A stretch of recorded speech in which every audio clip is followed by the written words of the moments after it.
If you're wondering which budget laptops are worth your money, stick around. After we run through each product, I'll give you my personal take. Would I buy it or would I skip it? No fluff, just my honest opinion. Let's get into it. Apple MacBook Air M4. This thing is so thin, I almost used it to slice my pizza. And with that M4 chip, it actually stayed cool while the base 256GB solid-state drive filled up faster than my browser history. It handles two external 60Hz displays now, which is great, but honestly, charging me extra for basic storage feels like a legal mugging in broad daylight. Would I buy it? Yes, because 15 hours of battery life means I can ignore my responsibilities at a coffee shop all day without needing a plug. Alienware 16 AC16250.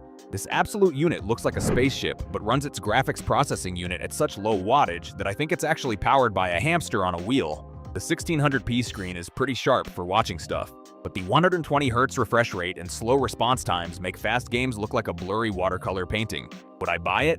No, because I'm not paying Alienware prices for a gaming laptop that gets bullied by actual powerhouses. Acer Nitro ANV15-5276NK.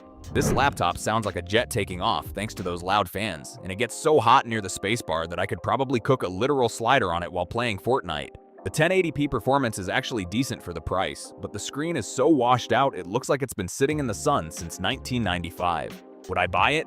Maybe, but only if I have a really good pair of noise-canceling headphones and some oven mitts for my hands. Acer Aspire Go 15.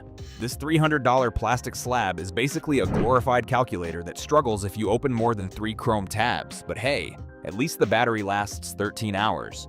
The screen only covers 51% of the standard red, green, blue color gamut, so every photo you look at will have the personality of a wet cardboard box. Would I buy it?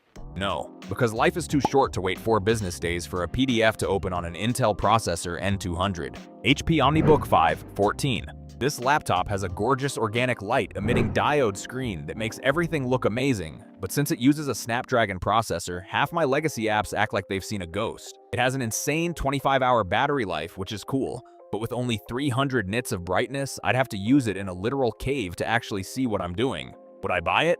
Yes, because getting a metal OLED laptop for under $600 is a steal, even if Windows on ARM is still a bit of a dumpster fire. Acer Aspire 3 A315-24p.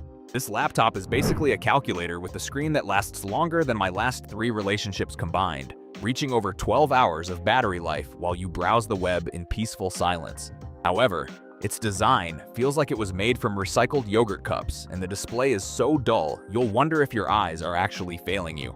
Would I buy it? Maybe, but only if my only goal in life was to open 3 Google Chrome tabs and stare at them for 14 hours straight. MSI Katana 15 HX. This beast packs an NVIDIA GeForce RTX 5050 and a 144Hz screen that makes gaming smoother than my pickup lines, all while keeping the price under $1,000 so you can still afford to eat. The catch is the display is so dim you'll need a literal search party to find your crosshair, and the battery dies faster than a red shirt in a horror movie. Would I buy it? Yes, because having a portable furnace that plays games at 60 frames per second is worth living in total darkness. Dell Inspiron 14 2-in-1 7445. It's a literal acrobat that flips into a tablet faster than a politician flips on a promise, plus it's tough enough to survive your chaotic life while offering 10 hours of juice. Unfortunately, the speakers sound like a swarm of angry bees at high volume, and the screen is so washed out it makes a beige wall look vibrant. Would I buy it? No, because I'd rather not have my eardrums bleed while trying to watch a movie on a display that hates color. Lenovo LOQ15. This machine is basically an NVIDIA GeForce RTX 5060 graphics card with a plastic shell glued to it, giving you better gaming performance than the MSI Katana while somehow staying budget. Just don't stray too far from a power outlet because the battery is smaller than my motivation on a Monday, and the 144Hz screen has more ghosting than my Tinder profile. Would I buy it? Yes, if you care more about high frame rates in Assassin's Creed than actually being able to use your laptop away from a desk. Lenovo ThinkPad E16G2.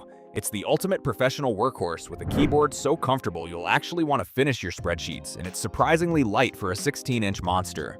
But if you want a fingerprint reader or a decent camera, you have to pay extra, like it's a budget airline. And the power port is apparently held together by hopes and dreams. Would I buy it?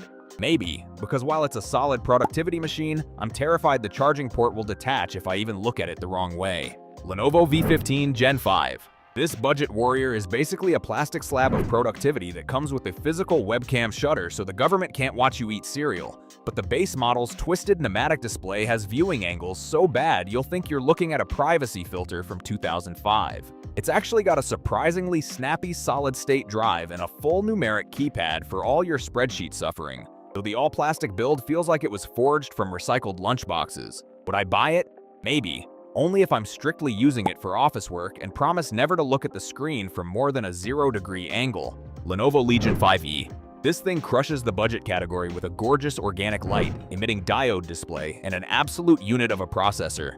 But the battery life is so abysmal you'll be tethered to a wall outlet like a Victorian orphan. It's got more ports than a naval base and a keyboard that actually feels good, yet the 8 GB of video random access memory will start sweating the moment you try to run modern games at ultra settings. Would I buy it?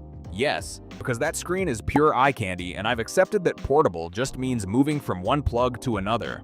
Asus TUF Gaming A16. This laptop is built like a literal tank with military-grade durability and a massive 90 watt-hour battery that actually lasts, though it's essentially a space heater that will turn your lap into a George Foreman grill during long sessions. The keyboard travel is great for aggressive typing, but the lack of dedicated artificial intelligence hardware compared to the newer AI-branded rivals makes it feel a bit like bringing a knife to a laser fight. Would I buy it? Yes, if I'm planning on gaming in the middle of a desert or somewhere without a charger for 6 hours. Acer Nitro VOCTCS AI. Acer finally gave this thing a brain with a dedicated neural processing unit and a refresh rate of 180 Hz that makes everything buttery smooth. But it still feels like the budget label is doing some heavy lifting with all that plastic. It features the latest graphics processing unit with support for Deep Learning Super Sampling 4, which is cool until you realize the fan noise sounds like a miniature jet engine taking off in your bedroom. Would I buy it? Maybe, because the artificial intelligence features are actually useful for once, but I definitely need some heavy-duty noise-canceling headphones. HP OmniBook 7 AI. This is HP trying to be the cool parent by packing in a 50 trillion operations per second neural processing unit for all your futuristic tasks. But the slim profile means you're sacrificing the sheer raw power found in the thicker gaming bricks. It's incredibly sleek and efficient for a budget-friendly machine, though trying to do any serious heavy lifting will remind you very quickly that this is meant for productivity and not for mining Bitcoin or rendering 8K movies. Would I buy it?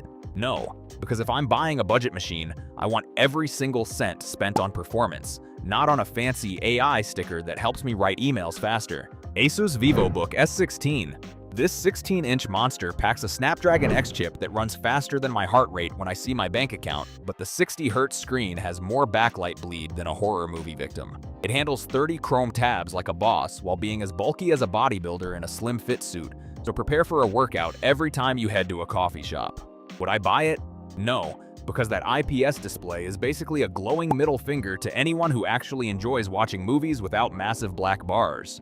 Asus ZenBook A14. This absolute unit features a gorgeous organic light-emitting diode touchscreen that makes reality look like a low-resolution mess, though the keyboard feels about as inspiring as a plain piece of toast. It is suspiciously quiet and lightweight enough to forget it is in your bag, yet the base model only gives you 8 GB of random access memory, which is basically a hate crime in 2026. Would I buy it? Yes, because looking at that 2.8 kHz screen is the only thing keeping my dopamine levels high enough to survive Monday mornings. Microsoft Surface Pro 2-in-1, 2025. Imagine paying a premium price for a tablet that thinks it is a laptop, featuring artificial intelligence tools that can summarize your life, while the lack of universal serial bus Type A ports leaves your old accessories crying in a drawer. It is insanely portable and perfect for people who want to look productive in public, but the screen brightness is so underwhelming you might actually have to find a dark cave to see what you are doing. Would I buy it? Maybe, but only if I win the lottery or find a sugar daddy who appreciates a device that values flexibility over actual processing power. Lenovo IdeaPad Slim 5 2025. This budget king rocks an aluminum lid and a Ryzen AI processor that treats multitasking like a joke, though the soldered random access memory means you are stuck with your life choices forever. The battery lasts 14 hours, which is longer than most of my relationships, even if the high-frequency fan sounds like a miniature jet engine trying to escape your desk. Would I buy it? Yes, because getting a 2.8 kHz display and a MacBook killer vibe for this price is the only financial win I have had all year. Thanks for watching. I hope this video helped you pick the budget laptops for you.